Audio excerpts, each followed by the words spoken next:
The line across the ideology, खास करके दलित बहुजन का एक कांग्रीगेशन लिटरेचर को लेके पहली बार अच्छी हुआ हवा है। आया। हाँ। तो आपका क्या मत है, आपको कैसा लगा?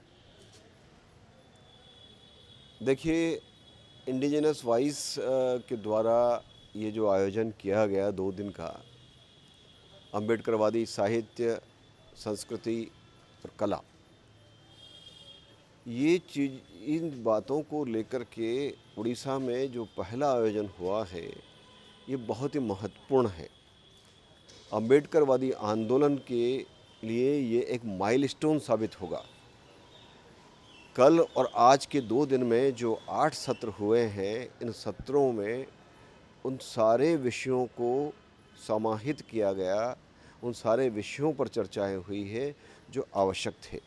आप देखेंगे, साहित्य की विधाओं पर बात हुई, कविता पाठ हुआ और अम्बेडकरवादी साहित्य की भारतीय समाज में क्या भूमिका है, इसके ऊपर इनागुरल सेशन में बातचीत हुई। तो इसको, ये एक इंट्रोडक्टरी चीज़ नहीं है।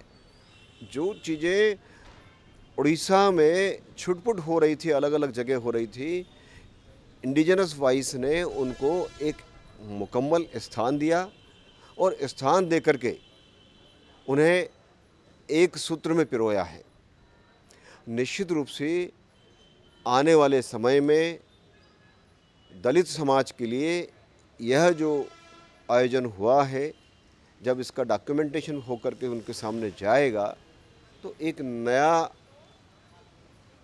स्थापना देंगे।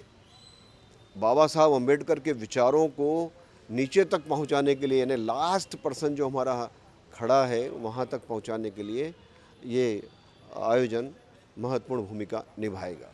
देखिए, जब हम अपने अपने भोगा हुआ यथार्थ, यानी मैंने जो ज़िंदगी जिया है, मैं 60 साल की उम्र में यहाँ तक पहुँचा हूँ और जो मैंने संघर्ष किया है, यदि मैं उसको कलमबद्ध करता हूँ और मेरे ऊपर जो अत्याचार ढाए गए या ढाए जा रहे हैं आज तक, यदि मैं उसको कलमबद्ध करता हूँ तो ये विभाजनकारी नहीं है, ये मेरी आप बीती है। मेरे ऊपर जो गुजरा है उसको मैं बखान कर रहा हूँ, मैं उसको लिख रहा हूँ, उसको अपनी आवाज़ दे रहा हूँ, तो ये विभाजनकारी साहित्य नहीं है। ये इस एक तरह से कहा जाए तो यही वास्तविक साहित्य है।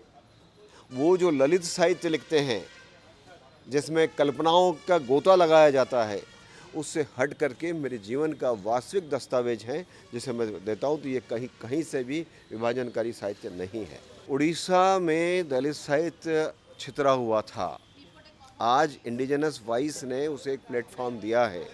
आने वाले समय में ये साहित्य और उभर के आएगा। बहुत बच्चे लिख रहे हैं, बहुत सारी चीज़ें हैं जो निकल के आ रही हैं और निश्चित रूप से ये अम्बेडकरवादी साहित्य उड़ीसा में जो जो मुकाम हासिल करने जा रहा है, मैं देख रहा हूँ कि आने वाले समय में ये साहित्य बहुत ऊंचाई प्राप्त करेगा उड़ीसा में। और निश्चित रूप से ये प्लेटफॉर्म की एक आवश्यकता इस साहित्य को थी और ये प्लेटफॉर्म इंडिजिनस वॉइस ने दिया है। और निश्चित ही जो बच्चे हैं, आने वाली जो जनरेशन है, वो जनरेशन अपनी बातों को, अपने यथार्थ को, अपने भोगे हुए जीवन को जब वो लिखेंगे तो निश्चित रूप से एक बहुत अच्छा चीज़ें होगी।